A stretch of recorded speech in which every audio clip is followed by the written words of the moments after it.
Today on episode 62, I want to talk to you about how to deal with that one student you've been battling with all year, as well as how to be more proactive in the future so that you can deal with those types of students head on.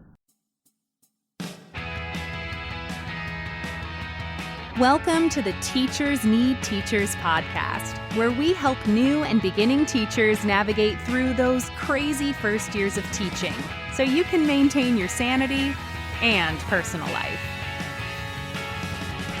Here's your host, Kim Lapre.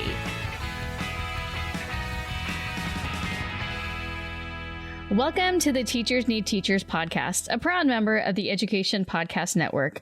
I'm your host, Kim Lapre, and this is the podcast for new and beginning teachers who don't want to just survive their first few years, but actually thrive. Before I dive into episode 62, I want to give you some updates on what I'm doing with the podcast. First, this coming weekend, June 1st, will be my 1-year anniversary of this podcast. Can you believe it? I definitely didn't expect that I'd make it this long. And as you may know from listening to some of my other episodes, I'm super reflective, and I started thinking about what I want to do differently this year. I feel like the podcast in general is very successful and I'm super happy with it, but I want to give you more. You know that I already like to share everything I know, not only on the podcast, but also, with like my end of the year Sanity Saver course. And so I was wondering what else I can do and how I can do it in a sustainable way that doesn't burn me out. So one thing I decided to add is more content. More behind the scenes of not only the podcast, but what it's like in my future classrooms. And I say future classrooms, plural, because if you remember from last episode, I gave up my classroom to become a traveling teacher. So I wanted to let you in on that process of checking out my new classroom and storage and moving in and dealing with that, the traveling part. How I get ready for back to school and planning lessons and all of that stuff. And I think that it would help you to let you in on my thought process and be really meta about it. And when I've worked with mentees in the past, this has really been helpful for them because it's just the way that I approach a lesson and the thought process from beginning to end. I also do this when I'm teaching my students writing. I'm very meta about where I start and what I'm thinking about.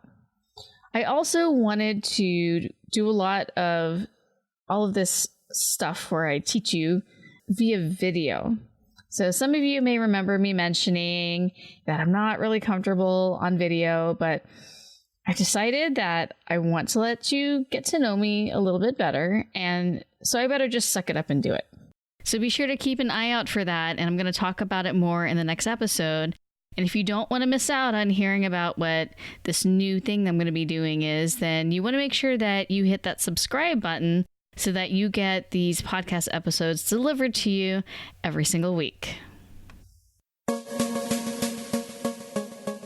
I'm Teresa Steger from the Principal PLN podcast, a proud member of the Education Podcast Network, just like the show you're listening to right now. The opinions expressed are those of the individual hosts. Make sure you check out all the other great podcasts at edupodcastnetwork.com. And get ready because the learning begins in 3, 2, 1. So at the time of this recording, it's the end of the year. Some teachers are already done with teaching and others are, like myself, are wrapping up. And so, as you know, I mentioned this already in the introduction, I like to reflect. And so I want us to reflect on how our interactions with our students have been. And from reading in different Facebook groups, it's definitely a mixed bag. And some of us are really struggling and are having some really negative interactions with either, that one student or maybe a group of students. So something I want you to think about. What's the ratio of exasperation to inspiration? It's important to be honest about why you've been exasperated this year. Could it be maybe a misunderstanding with that one student, or maybe that one student has a group of friends and there's multiple of those students? I know of many teachers who will peg a student as a troublemaker and never give them a chance for the rest of the school year. And they see that student through tainted lenses, and therefore the student can do nothing right. And guess what? At that point, the student knows this and sees no reason to improve their behavior. It basically becomes a self-fulfilling prophecy. And I'm not going to lie, it's hard to get past someone who annoys you, whether it's a child or an adult. And we tend to place blame on circumstances beyond our control, such as parent involvement or accountability, lack of consequences, maybe from your administration when you send them to the office, apathy of the student.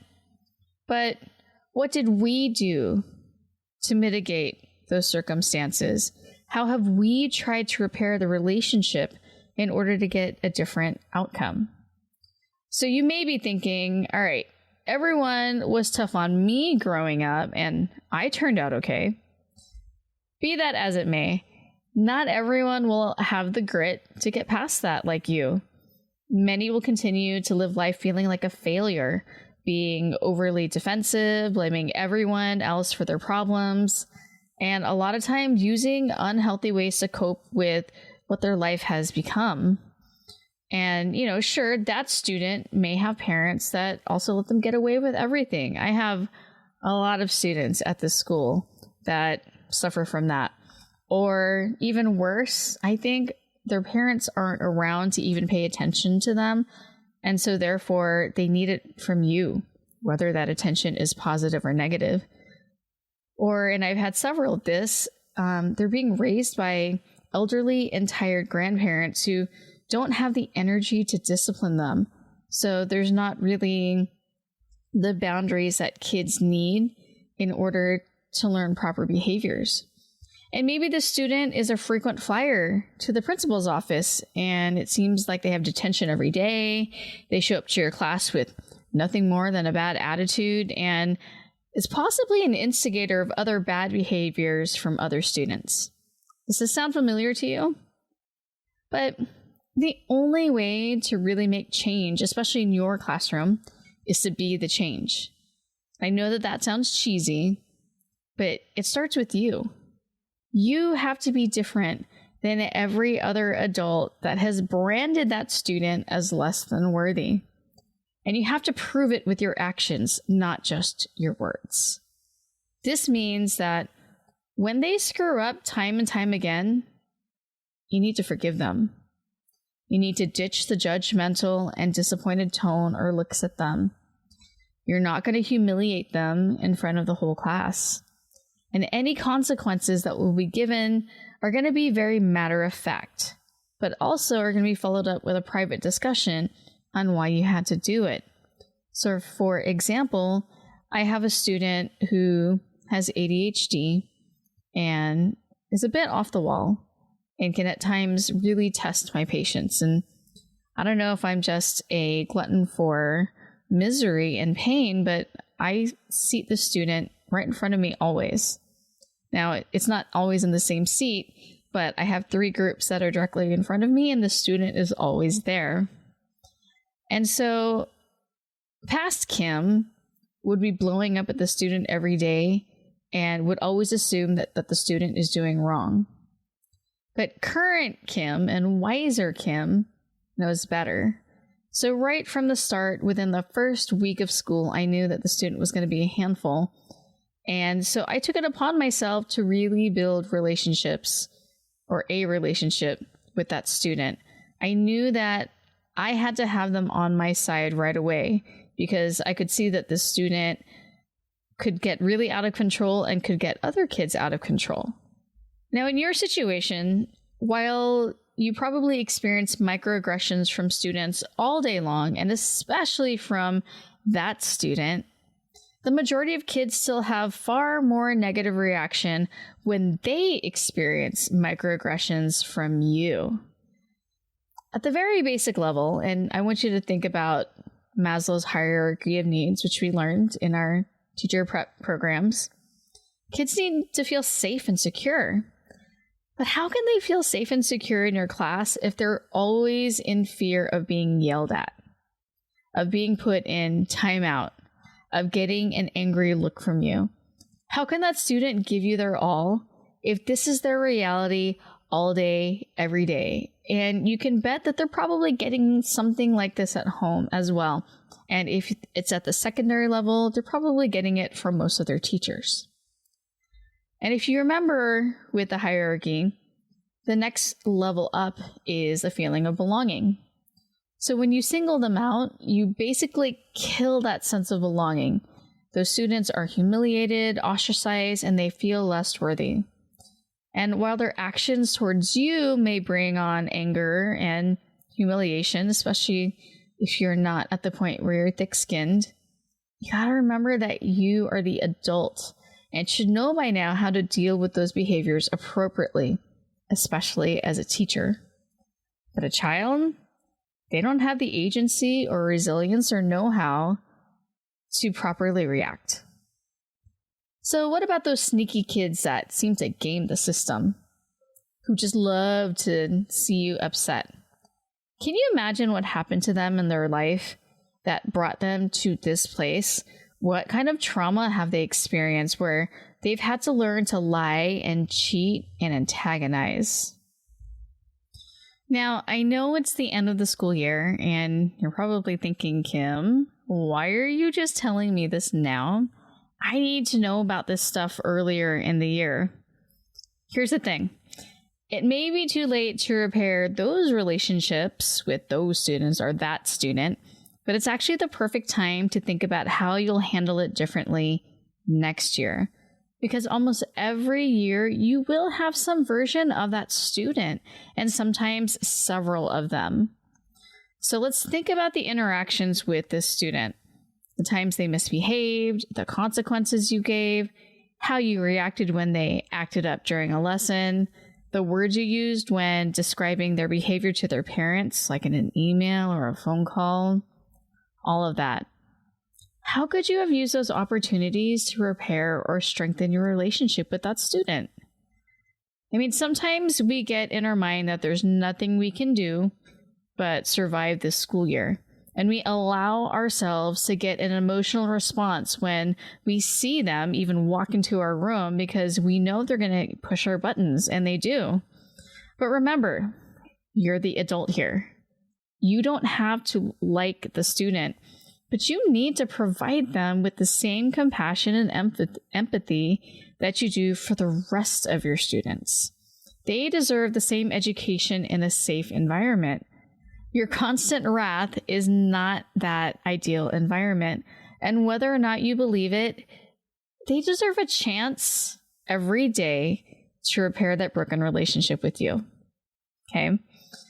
Now, I'm going to fully admit, guys, that I used to let those students annoy the crap out of me. I'd see them come in and I'd feel this sense of dread. Even before they came in, actually, it'd be like, oh, third period, so-and-so is coming. And it would actually taint my mood for the rest of the period. And that's pretty unfair to the rest of the class, right? And my attitude towards that student didn't improve the way that they acted towards me. If anything, they dug in their heels even more and became a constant problem. So it was like we were feeding off each other's loathing. And who wants that? Who wants that kind of negativity and microaggression day after day? So I decided to put on my big girl pants and force myself to be patient with them. I'd ask them nicely to start an assignment. And if they wouldn't start, I'd say, how about doing just number 1? I'll be back to check on you. I'd circulate and come back. And if they didn't do it, I'd pull up a stool and sit with them and then prompt them to start. So here is an example of a conversation that I would have with them. Okay, so let's do this first question. And it says that you need to write a simile about how cold it is. So what's something that's cold? I don't know. I don't get cold. Oh, good for you. You know what? I'm actually always warm too, so I love the cold. So what's something that's usually cold? Nothing. Really? Have you ever had ice cream before? Yeah. Was it warm and melted when presented to you? No. So was it cold? Yeah. So there you go. So what could be as cold as ice cream? I don't know. All right. So here's what I want you to write down. I want you to write down, the sun is as cold as ice cream. And at this point, the student is looking at me and sighing. No, really, right there. Write down, the sun is as cold as ice cream. Let's go. Start writing. But the sun isn't cold. It's hot. Oh, whoops. Okay, well, then what's as cold as ice cream? Snow. Well, snow is basically flavorless ice cream. What's the place that people complain about and says that it's cold? Mr. G's classroom. Okay, that's perfect. Okay, so we're going to go with that. Okay, we're going to write that down. So what are you going to write? Mr. G's class. Well, what about it? Mr. G's class is as cold as ice cream. You are freaking awesome. Yes, write that down right now. And at this point, the student is begrudgingly writing this down. Sweet. So you've got 9 to go. Do you want me to sit here and help you? No. You know what? No, I'm going to sit here. I'm going to watch you. Because staring is caring. No, I'll work. All right, so that's like a basic conversation that I have with a student that doesn't like me, likes to act up, doesn't want to do any work. I know it's a little bit weird that I'm so peppy with them and I am giving them wrong answers, but psychologically, I'm making them feel like I'm making it easier for them. So like, okay, I'm going to give you an answer. I'm going to tell you what to write down. And it's not that the students are stupid, because the student knows what the right answer is, but I just want to make it so nonsensical and force them to write it that they're going to think, no, because they want to prove me wrong. Or sometimes they'll write it. They would have written, the sun is as cold as ice cream. And I'd say, awesome. And then we'd move on. And I would keep doing that until they got tired of it and started to correct me. And they did it correctly. And then I would go away. So it's that tenacity. And how is this repairing the relationship, you may be wondering? Well, here's the thing. I didn't give up on the student. And I wasn't mean to that student. If anything, I was annoyingly nice to them and annoyingly helpful, right? And so it's really hard for them to keep being mad at you and hating you if you're always nice to them. They almost can't help it. Deep down inside, that student wants to be respected and accepted and loved, and they want to feel safe in this classroom. But in their past experience, they haven't felt that way, and so this is just how they've learned to cope. You need to throw them off guard. You need to prove them wrong about what they think about teachers, and the way that you do that is with patience and empathy. So I want you to think back of a conversation that you've had with a student like that maybe you could have turned it around. You could have started to repair and rebuild that relationship, and especially earlier in the year. And I suggest that when you do get that student, and you'll know within the first couple of weeks, if you have that student or these students, that you make a concerted effort to not be the adult that thinks that they're going to be a troublemaker. That instead you're the adult that's going to give them a second chance. Now, I'm not saying that they're not allowed to have consequences. No. These students still need consequences, but they're going to be very matter of fact. So here's an example. If a student keeps talking out of turn and they're looking around, you know what I mean, the kind of student who wants to be the troublemaker, but they want to double check that they have an audience, you're going to ignore them. And you're going to look at them, give them the teacher look. You better practice that teacher look. And you're going to tell them that they need to stop. And you're going to pivot so that the students are going to work on something or have a think, pair, share in that lesson. At that point, we're going to pull aside the student, or you're going to go up to them and you're going to crouch down and you're going to tell them that this behavior is not acceptable and that they know better. You're going to say, like, I know that you can do better than that, and I'm not really sure what's going on. But I really need you to be on task and not talk out of turn so that I can get through this material. Because here's the problem. The longer it takes for me to get through this, the more likely you're going to have homework. And also, I'm already going to be emailing home or calling your parents to talk about this. And not because you're necessarily in trouble, but because I think that we need to work together, your parents and I, so that you can be successful in school. Maybe they need to come in and watch you so they can see just what an awesome student you are in my class. You see that? So you don't want to humiliate them in front of the entire class. What you want to do is pull them over and tell them consequences, matter of fact. I would tell them, I have to email your parents because this is becoming a problem. And I feel like they should know how their student is doing in my class. Or if they have detention, okay? Let's say that they've done this several times and you pull them aside again, or you crouch down, you say, you've been kind of having a problem with this. Remember how I talked to you every day this week? So at this point, because it's excessive, you know that it's time that you have to have lunch detention. And they're going to blow up and say, but why? That's not fair. I'll do better. I promise. And you can tell them, you know what? I totally believe you that next time you're going to do better. But unfortunately today, you're going to have detention. So I didn't get mad at them. I didn't blow up. I didn't make a big scene in front of everyone, making them feel like they just lost face. It was just, this is how it is. These are the consequences. I'm not mad at you about it. This is just what happens when you repeat that behavior over and over again. So when you do that, and I'm thinking especially of this one student that I have this year, when you do that, they don't feel attacked. They just feel like, oh, this is what happens. Like when I fall, I scrape my knee. When I talk too much on several days in a week, I get detention. And it makes them think about the cause and effect of their behavior. So again, we're repairing the relationship, or maybe you don't even need repair if you do this right from the start. That's the goal. That's the ultimate goal, where you have the students on your side from the very beginning so that you don't have to spend so much time repairing relationships. But if you do have to repair because maybe you've spent the whole first semester having kind of this battle with this student, second semester, even if it kind of stings and it kind of is annoying that they're acting this way towards you and you're trying so hard to be nice, you're going to try to start repairing. And you can even tell them, you can have a talk with them and say, look, I know that this first semester we had a really rough start, and I feel really bad about that. You are an awesome student, and I think that sometimes you make poor choices with your behavior, but that doesn't mean that you deserve the way that I treated you. So I'd like to start all over again. And I'm hoping that, you'd be willing to give me a chance to, show you that I don't think that you're a bad student. Something along those lines.